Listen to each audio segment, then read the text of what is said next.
Now might be a good time to talk about how I actually manage my bookings and accommodations on the road, because I've already been in the Philippines for 3 months and changing places quite often. So first option is obviously online. I would do that for the touristy places like Mualboal, Siquijor, Siargao, Camiguin, or like if you want holidays like resort type accommodation, and then in the cities, because in the cities it's super hectic, so I don't want to be searching about place in the city. That would be like a headache. And for that you can use Booking, which works great here. But they don't give you the best prices. Well, sometimes yes, but most of the time Agoda has a little bit cheaper prices, and also there is a lot more accommodations options there.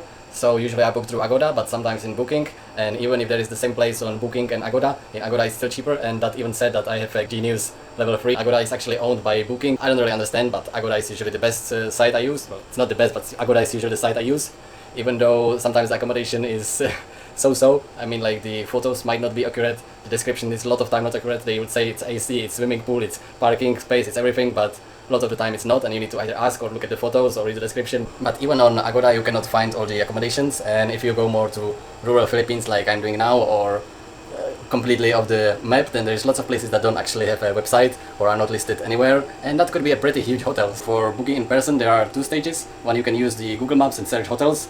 Not every hotel shows in the category of hotels, so you might need to just zoom in and search on the map if there is a place that looks like it's accommodation. But even that, they are not all the places, so sometimes they are only in person, they are not on any map. So if you are lucky, you can find a good place like that. Yeah, so I wish I could give you a better answer to this, but yeah, it's a constant struggle. You always need to check the prices, always need to check the map and plan a little bit of ahead. What I usually do and what I'm doing on this trip is I have a places ahead. I know where I could spend the night, but I don't book it, because if something happens or if I don't like the place, I can still change. And I think there are mosquitoes here.